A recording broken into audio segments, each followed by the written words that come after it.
இல்ல இல்ல சாரி இல்ல ஏதோ ஒரு யோசனை செஞ்சு விட்டேன் மடிச்சிடல. It's okay. உண்மையிலேயே இந்த வெண்ட் அவுட் உனக்கு ரொம்ப அவசியம். இப்பதான் உன் மனசுல இருக்கிற கோவமும் வெறியும் கொஞ்சமாச்சும் அடங்கி இருக்கும். இல்ல அதுக்காக உன்னை போய் நான் இப்படி எல்லாம் செஞ்சிருக்கலாமா? இல்ல மன்னிச்சிடல. ஒன்னும் இல்லைன்னு சொல்றேன்ல. குழந்தை மாதிரி அழாத. நடந்ததெல்லாம் நன்மைக்குதான். இங்க பாரு, அந்த குடிகாரன் வந்தது, அவனை நீ அடிச்சது, என் கழுத்தை புடிச்சது, இதுதான் உன்னை துக்கத்துல இருந்து வெளியில கொண்டு வந்திருக்கடா. என்ன நம்பு சண்முகம். தெரியல, எல்லாத்தையும் பாத்துக்கிடலாம், எல்லாத்தையும் ஜெயிச்சு போடலாம், எல்லாம் எனக்கு தெரியும். திமிர்ல நெஞ்ச நிமித்திட்டு சுத்தனமல்ல. இன்னைக்கு எல்லாத்தையும் இழந்துட்டு தோத்து போய் ஒண்ணும் இல்லாம நிக்கல. எனக்கு என்ன நினைச்சாலே அசிங்கமா இருக்குல்ல. என்ன தப்பு பண்ண? இந்த வெங்கடேசன் விஷயத்துல விசாரிக்காம ரத்னாவை கட்டி வச்சது ஏன் தப்புதான். ஆனா அறிவழக எனக்கே அவன் சின்ன வயசுல இருந்து தெரிஞ்சவன்ல. இல்ல நீ கூட சொன்னிய ரத்னாவுக்கே அவளை பிடிச்சிருக்குன்ட்டு. அவன் இவ்வளவு பெரிய துரோகியா இருப்பான், இவ்வளவு மோசமானவனா இருப்பான் எனக்கு எப்படில தெரியும்? எங்கள தப்பு பண்ண?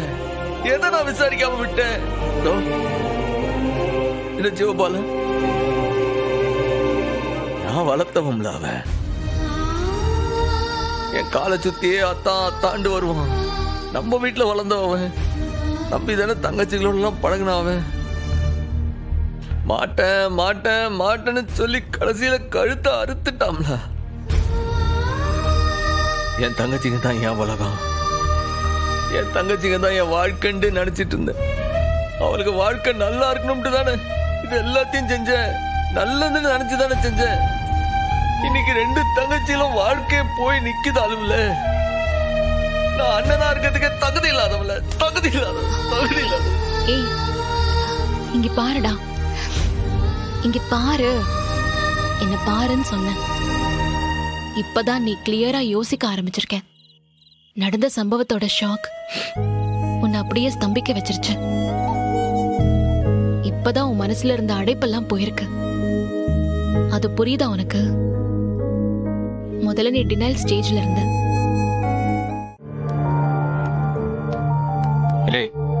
இங்க கூட்டு வர லாக்அப்ல நீங்க அறிவழகன் கூட பேசினா பெருசா எதுவும் பேச முடியாது.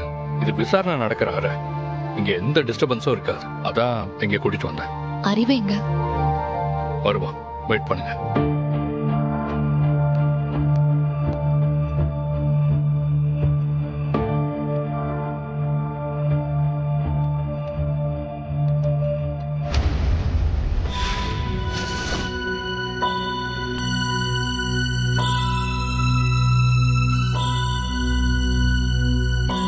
சர்வால், நான் வெளியே நிக்கிறேன், பேசிட்டு கூப்பிடுங்க. வர்றேன். நீங்க 2 பேர் மட்டும்தான் வந்தீங்களா? ரத்னா வரல.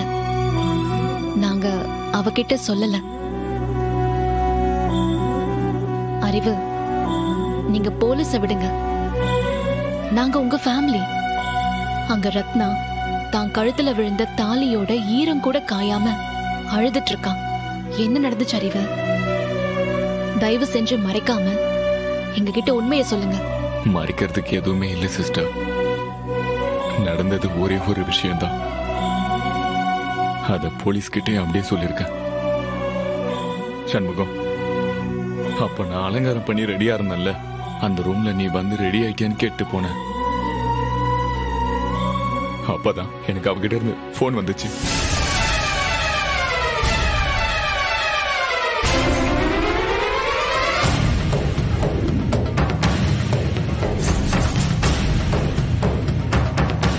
என்ன சத்தியமா அவ ரூமுக்குள்ள போக கூட விடல.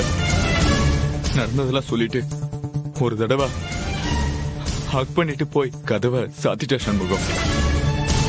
அந்த நேரத்துல தான் ரத்னாவோட போன் வந்துச்சு. நான் உடனே அங்கிருந்து வந்துட்டேன். இதுதாங்க நடந்துச்சு. அப்போ அன்னைக்கு மண்டபத்துல உங்க ஷர்ட்ல எப்படி ரத்தக்கரை வந்துச்சு?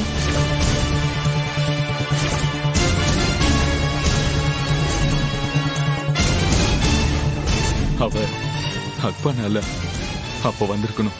ஆக்சுவலா சத்தியமா எனக்கு அது கூட தெரியாது. நான் மண்டபத்துக்கு வரும்போது சண்முகம் என்கிட்ட கேட்டாருல்ல சட்டையில என்ன ரத்தக்காரன்னு. அப்பதான் சிஸ்டர் எனக்கே தெரியும். இல்லை அவன் சொல்றதெல்லாம் நம்புற மாதிரியே இல்ல. தாலி கட்டுறதுக்கு 10 நிமிஷத்துக்கு முன்னாடி எவ்வளவு கூப்பிட்டான்னு போவானா, அதுவும் யாருக்கிட்டையும் சொல்லாம போவானா. ஐயோ சண்முகம், நான் போனேன் தான். ஆனா ஏன் போனேன்? எதுக்காக நான் ரத்னா கிட்ட கூட சொல்லாம போனேன்? எதுவுமே எனக்கு புரியல சண்முகம். அந்த நேரத்துல அந்த பொண்ணோட குரல்ல ஒரு வேதனை தெரிஞ்சது சிஸ்டர். அதை கேட்டதுமே அவளுக்கு ஏதோ நடக்க போகுதுன்னு தெரிஞ்சுதானே அப்படி போன சண்முகம். ஏலே அவளுக்கு என்ன ஆனா உனக்கு என்னல? என்ன இருந்தாலும் அவ ஒரு சக மனுஷி, கூட வேலை பாக்குறவ. அது மட்டும் இல்லாம உங்ககிட்ட ஒரே ஒரு விஷயத்த சொல்லிட்டு நான் செத்தா கூட பரவாயில்லன்னு சொன்ன சண்முகம். அந்த நேரத்துல இறக்கம் கூட வராதா? இல்லை இவன் சொல்றதுல உண்மை இல்ல. இவன் எதையோ மறைக்கான். இல்ல நீ வேண்டாம் அவன் சொல்றதெல்லாம் கேட்டு வா. ஐயோ சண்முகம், டேய் இருடா, ஒரு நிமிஷம் இரு. அவர் என்ன சொல்றாருன்னு முழுசா கேட்க. என்னத்த கேட்க சொல்லுத? அவன் சொல்ற கதையை நீயே கேளு. டேய் சண்முகம், நீ என்ன நம்பாம இருக்கலாம். ஆனா என் ரத்னா என்ன நம்புவா. நான் தப்பு பண்ணிருக்க மாட்டேன்னு அவளுக்கு நல்லா தெரியும். எனக்கு அது போதும் போதும், அது போதும், அது போதும். நீங்க யாரும் என்ன நம்ப வேணாம். டாக்டர் அம்மா, நான் கூட்டிட்டு போகவா?